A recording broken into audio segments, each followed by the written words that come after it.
May pasaring din si Senate President Chis Escudero. He's been saying that your colleagues there are behind what he says is a demolition job against him. Do you have reason to believe that? So you confirm that? Because it's the same people na tumitira sa akin, yun din ang tumitira sa kanya, no?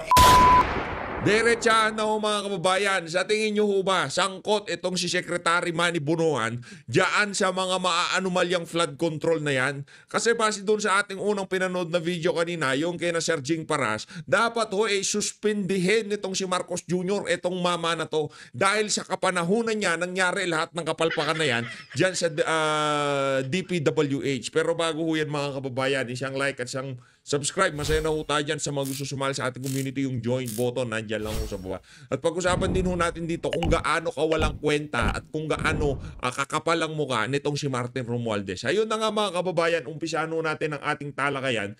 Dito kay di natin alam pangalan, pero malupit ho yung niya dito, himay niya ha, kung gaano nga ba kakapal ang pagmumukha nitong si Martin Romualdez. Ito, game. Tangina, dito pa lang makikita mo na eh. Dito pa lang makikita mo na, putang ina, nasagad sa kakapalan ng mukha ang pagiging korap ng bangag na gobyernong to. Ha? Guys, yan yung budget of House of Representatives. Mag-focus kayo dito sa pink kasi ito yung budget insertions. Ito yung mga isiningit. Ha?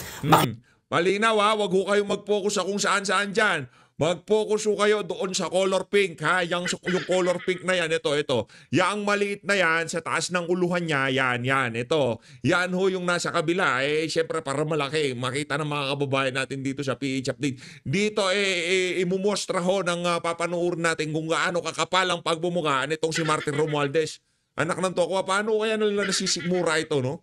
Panoorin natin. Nakita mo kung gaano kalalaki ang mga isiningit sa panahon ng bangag na gobyernong to. Putang ina. From 2011, 2013, panahon ni Pinoy, si Speaker Belmonte ang nangasiwa din sa House of Representatives. Ang mga in-insert lang, 610 million, 500 million. 2013, 2011. Pero yung 2013 na yan, 2011, 2013, niya ang 600 million na yan. Malaki na ho yan mga kababayan. Billion na rin ho ang katumbas yan kung ikukumpara natin. Ngayong panahon na to, mahigit isang dekada nakalipas.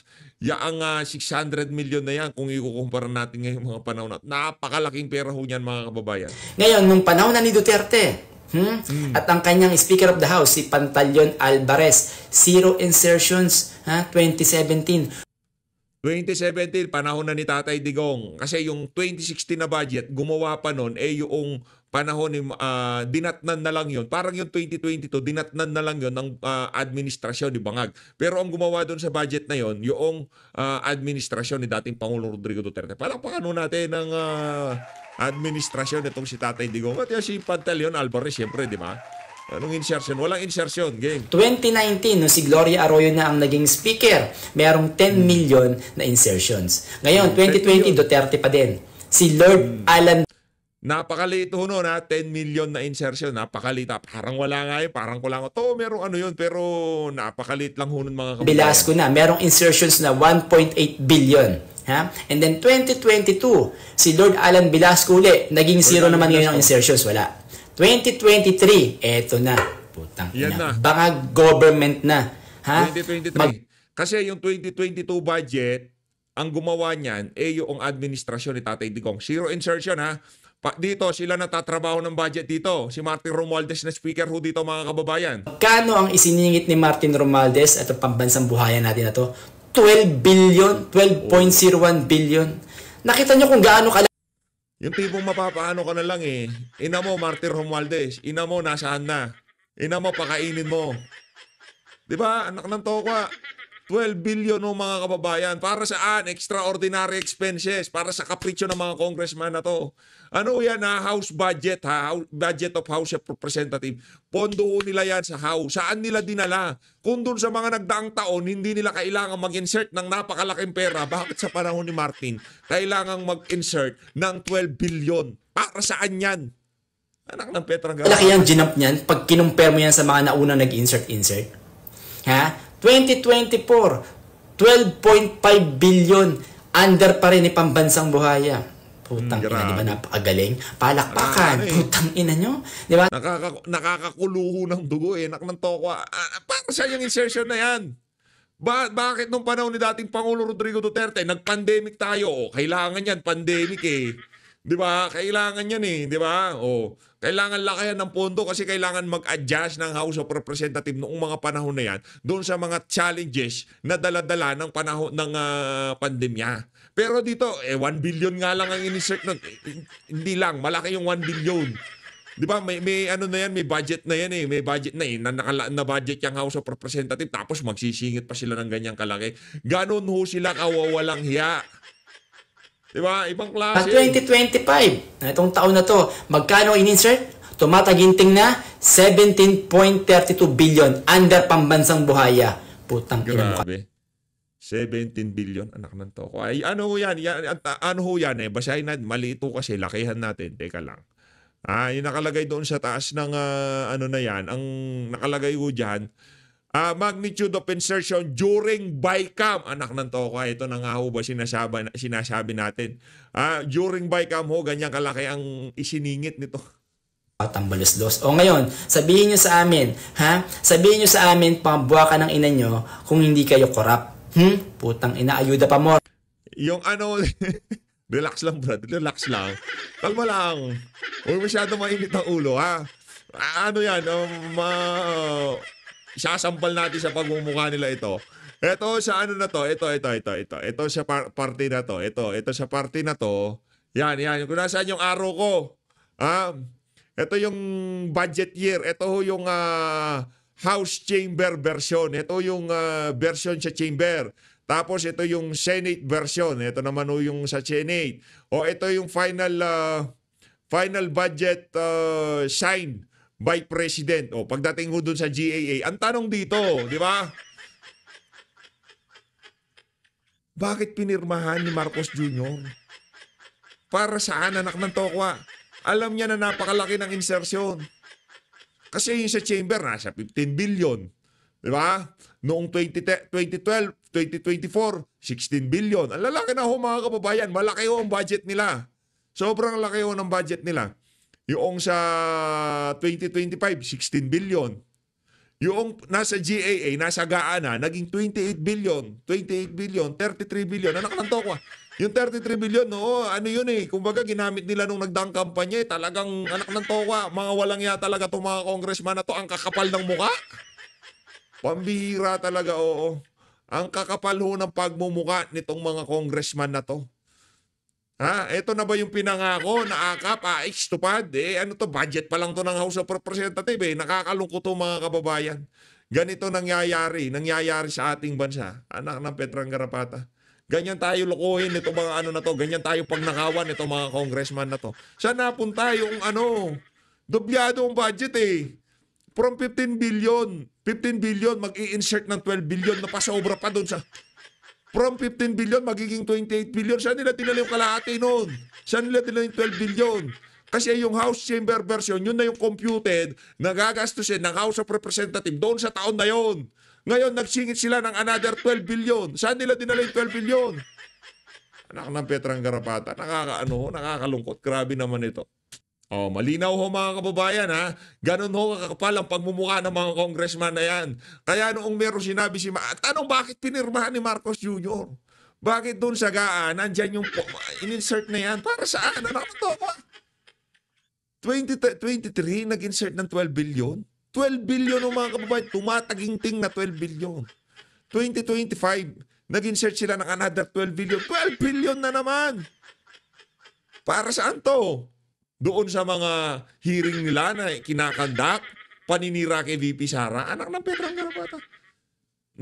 Nakakalungkot lang kung isipin na kung magsalita sila, akala mo sinong malilinis. Ngayon, ang gusto nitong si Martin Romualdez, buksan daw yung budget deliberation. Ay sa bagay, busog na nga naman sila. Nakatatlong budget na sila. Ilang bilyon to? 12, 26. Basta marami. May nasa mat eh. O 40 billion. Naka 40 billion insertion na sila sa loob ng 3 taon eh. Kaya open na natin. Naka 40 billion na tayo eh. Anak ng tokwa.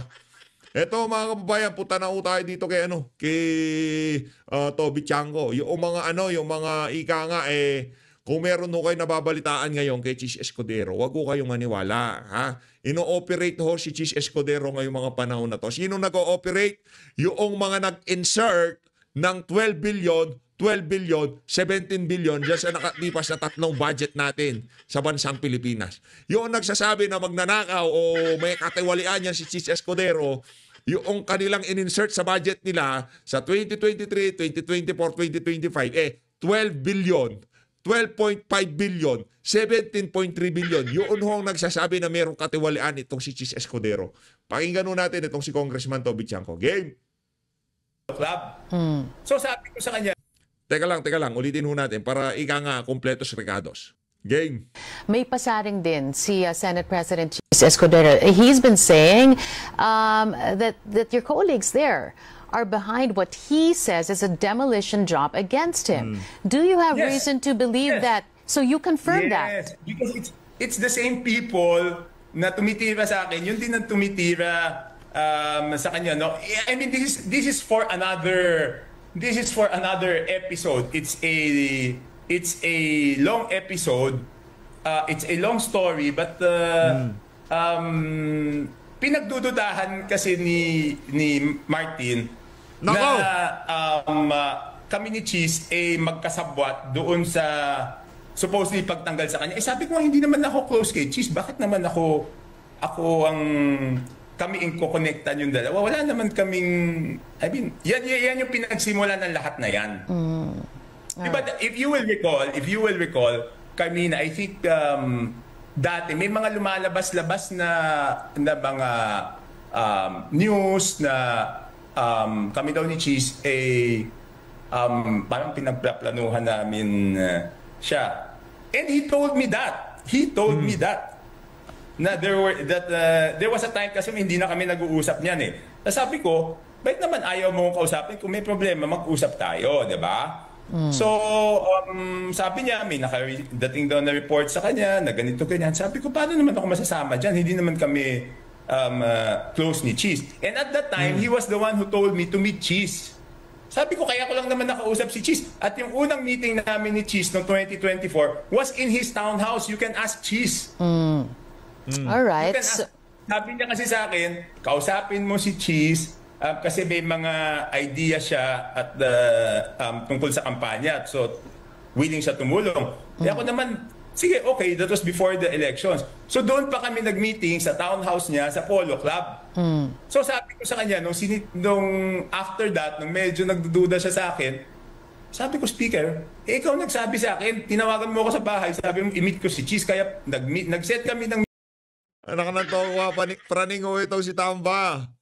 Praningo siya malala. Anak ng toka, pinagkita mo yung dalawa, pinagpakiusap mo, tapos pinagdudahan mo na gusto ka nilang tanggalin. Anak ng toka, alaks ang tama ni Tamba. Meeting, doon pa kami nag-meeting sa townhouse mo. So paano mo sasabihin na kami nagplaplano laban sa iyo? Ikaw nagsabi, i-meet ko si Chis para doon sa 2024 campaign.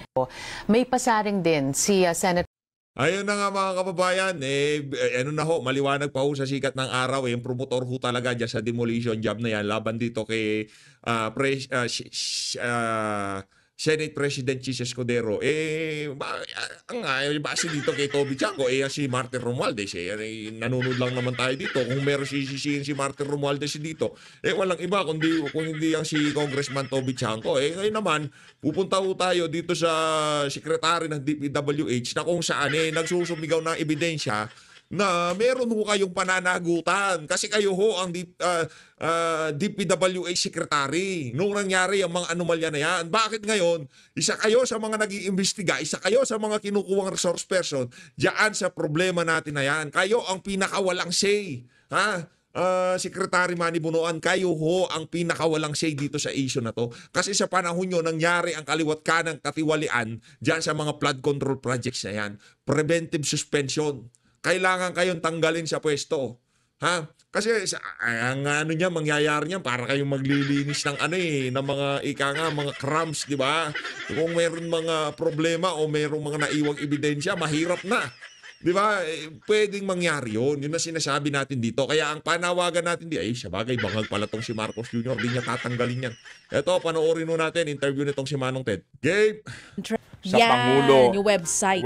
Nasa linya ngayon si Sec Manny Bonoan. Sec Manny, Yan, magandang game, umaga game, po. game, Salamat game. na marami. Magandang umaga, Ted. Magandang umaga siya. Magandang umaga po sa ating viewers and listeners po. Kumusta po kayo, Secretary? Oh, okay lang naman, Ted. Opo. Okay lang. Sige Kayo ba? Kayo naman, Manong Ted. Talagang okay na okay ang si Bunuan. po. Sige, sir, sorry po. Solve na solve Ang dami ho namin katanungan dito. Unahin ko lang itong presentation po ni Presidente nitong Lunes nga. Dito po sa kanyang binabanggit na mahigit daw po 6,000 projects ang mga walang detalye sa mga proyekto. And then, yung iba po daw, pare-pareho lang po yung amount, pero iba-iba yung lugar at halos po copy-paste nga lang daw yung mga informasyon. Sa ngayon po, identified na po ba ninyo kung sino-sino ang mga kontratista nito? Doon sa information naman na nandun sa pinadala namin sa mga data ng sinasabi namin na natapos na mga 9,855 na completed flood control projects mula ng July 2022 to May 2025. Nandoon naman lahat ng mga detalye kung nasaan geotag niyan, kailan nasaan, anong engineering district, anong legislative district, sino ang contractor, magkano yung contract niya, anong status, kailan nagsimula, kailan natapos. Ganun, nandoon lahat. Opo. Pero ito So, po... yeah, nandun naman yung mga basic, that's the basic information. Opo. That's basic information. Opo. You're talking about the completed.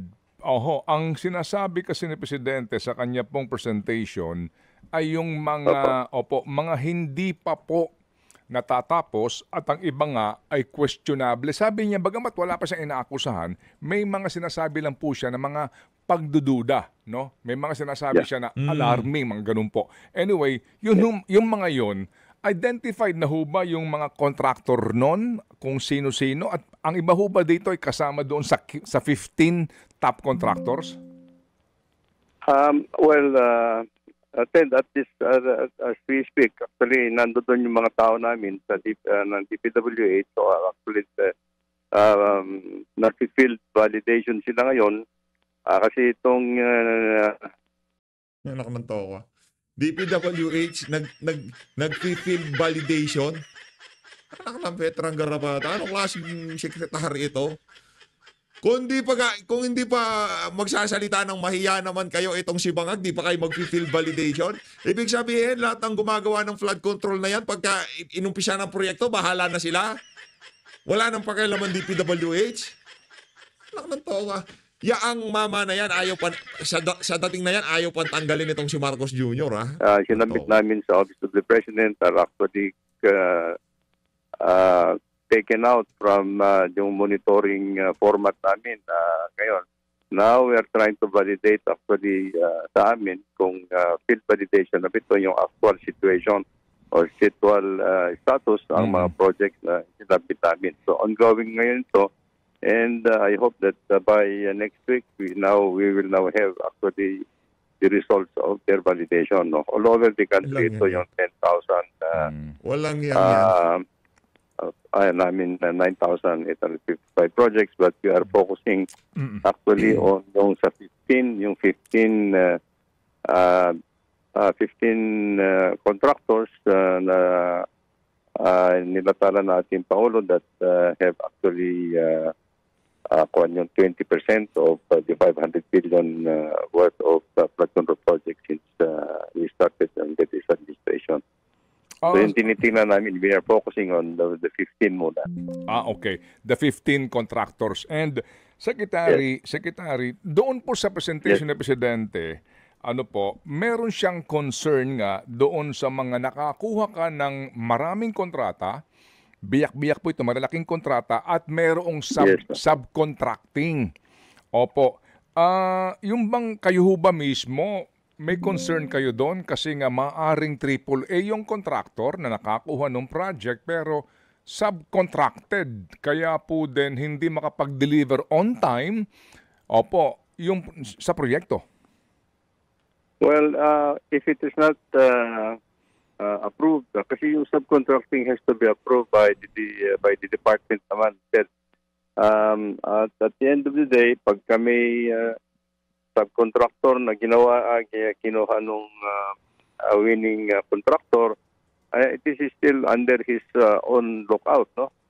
Sa kanya pa rin yan.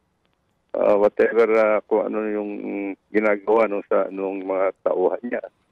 Kasi at that point in time, pagka sila gumagawa niyan at iba yung contractor, unless na talagang hindi registered yung subcontractor nila, hindi naman namin papayagan natin.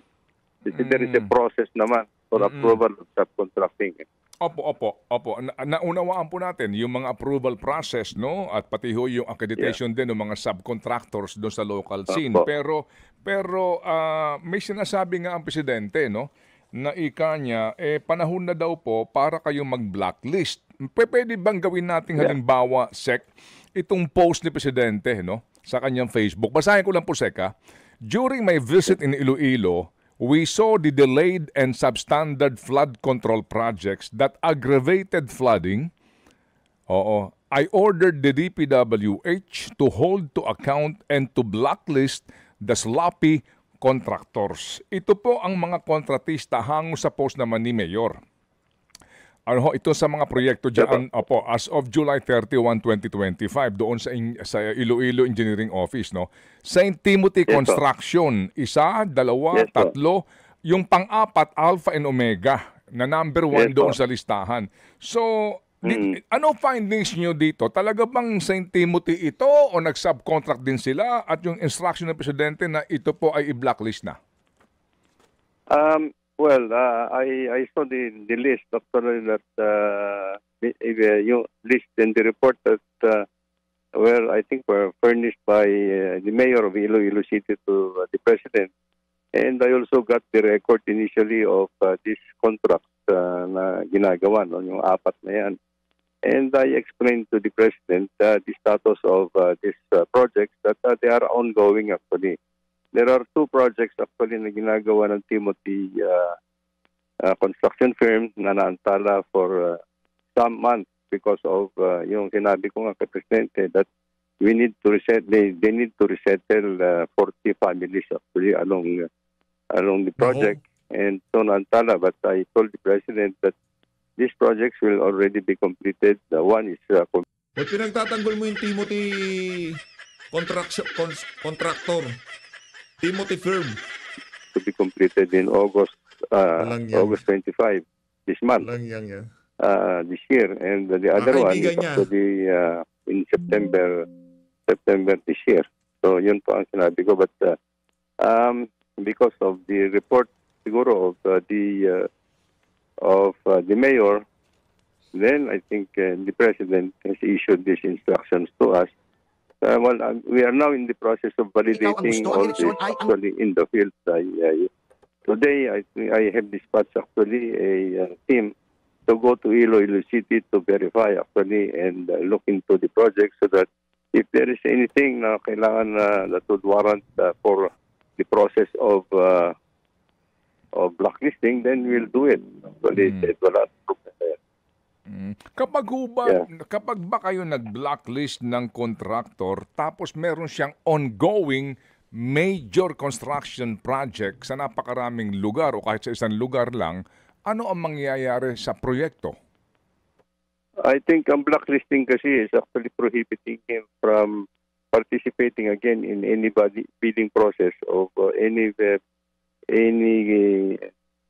nationally funded projects as a DPWH, kung sakali, or any project for the national government for that matter, but he has to continue with the ongoing contract.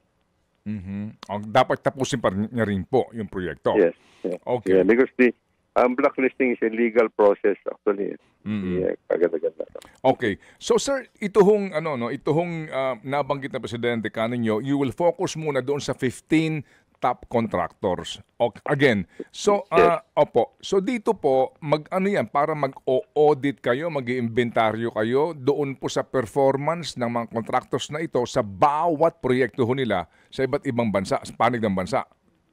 Opo, yan ang ginagawa namin. We are going to field validate actually all the works that are being undertaken under their contract. Okay, sige po. And then, paano po yan, sir, kung lumalabas nga na lisensya nila ang ginagamit pero nag-subcontract sila? At yung nga po, anong pananagutan dito ng district engineer o in charge doon ng DPWH, kung region man, kung sakali po na, well, sumunod po sa paper process, pero actual, yung naka-subcontract nito, wala naman talagang ni equipment, walang kakayahan.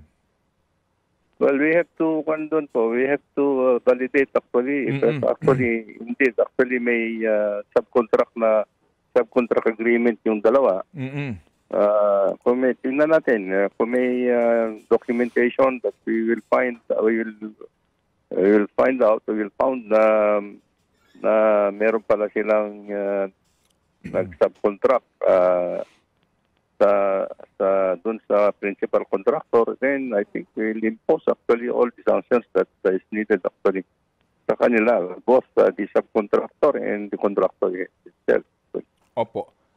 Di ba, Sec, meron din kayong regulasyon doon sa mga construction companies? Dati-rati po yata, ay dapat ang may-ari ng mga equipment mismo yung kontratista, pero ngayon po bumapayag na kayo sa lease ng mga equipment? Tama yun, Ted. For as long as they own or a lease of the equipment, but they have to show proof that the equipment is already on lease and with them. Yun. Anak ng toka. Kahit na maliit na contractor ka lang, basta meron kang ma-rent na equipment, kahit na palsipikado yung mga equipment, kahit na hindi pasok dun sa specification na gagawin nyo, basta meron kang may pakita ng equipment sa DPWH, makukuha mo kontrata. Walang matinong mangyayari dyan. Manuwala ho kayo sa akin, mga kababayan. Ako magpapagawa ng bahay. Ganito kasimple ho yan, mga kababayan. Ako magpapagawa ng bahay. Kukuha ako ng gagawa ng walang gamit, magre-renta lang. Sinong pipiliin mong gagawa ng bahay mo? Yung pagka pinuntahan ka, sinabi niya, Brad, ako na bahala dyan. Lahat kailangan mo, nasa akin yan. Lahat ng panggiba, pangtayo, nasa akin lahat yan. Wala tayong i-rent dyan. Kompletos regados ang gamit ko. Tapos yan. Kagaya ng pinag-usapan. Di ba? Pero pagka yan magre-rent, anak ng toko paano pagka nasira yung rent niya? Di maghahanap na naman siya. Kung meron siyang kumpletong kagamitan, ika nga talagang meron siyang mga backup. Yung kasi mga, kunyari, mga SM, mga malalaking infrastruktura, yung mga building. Yung mga kontraktor niyan, dapat kumpleto ka, Brad.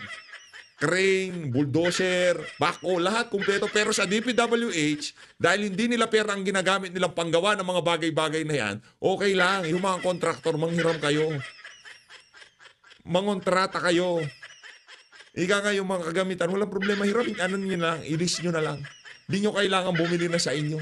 Kasi problema pa yan pagka natapos. Halimbawa, ako si congressman, ba't ako bibili?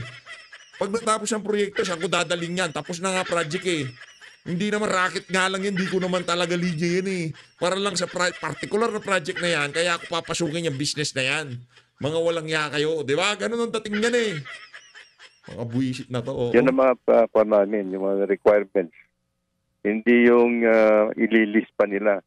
When they bid, they have to show that they have already leased actually the equipment that ramdam ko itong si Manong Ted Ramdam ko na gusto niyang bumira Ramdam ko sa puso niya, pero Manong Ted, ako na bahala dyan, sige.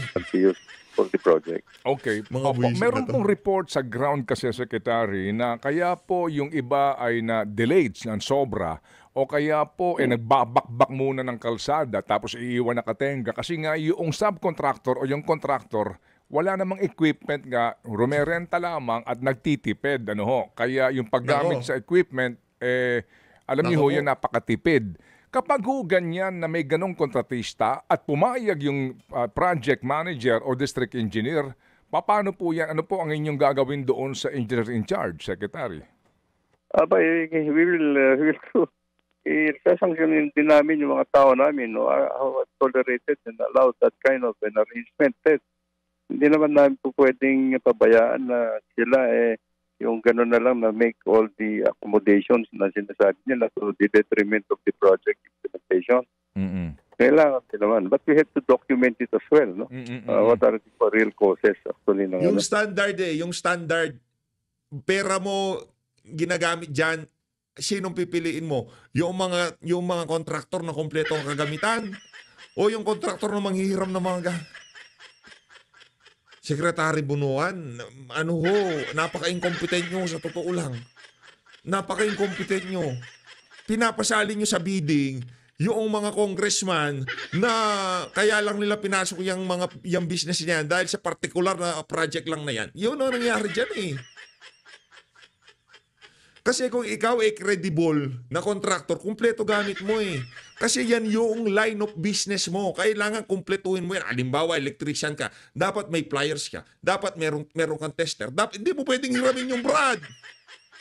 Hindi pwedeng hiramin yun. Halimbawa, tubero ka. Kailangan meron kang pang tanggal ng plug. Hindi pwedeng habang ginagawa mo, pag nasirang ka, tatakbo ka, manghihiram ka, kumpleto ka, may backup ka. Ngayon, kung wala ka nun, hindi ka dapat sumali dyan sa mga ganyan. Ay, hindi ko alam mga kababayan, pwede akong mali dito. Pwede kayo naman ang tama dyan, di ba? Ngayon, comment nyo ho kung yung mga saloobin nyo kasi tayo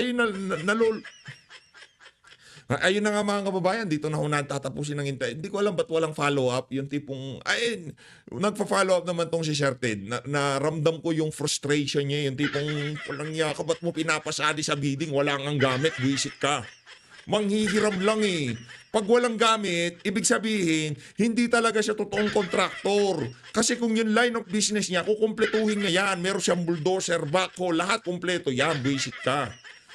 Ipapasali mo pa talaga, wala nga gamit ba? Gagawa ka ng bahay na walang martilyo, manghihiram ka muna pa.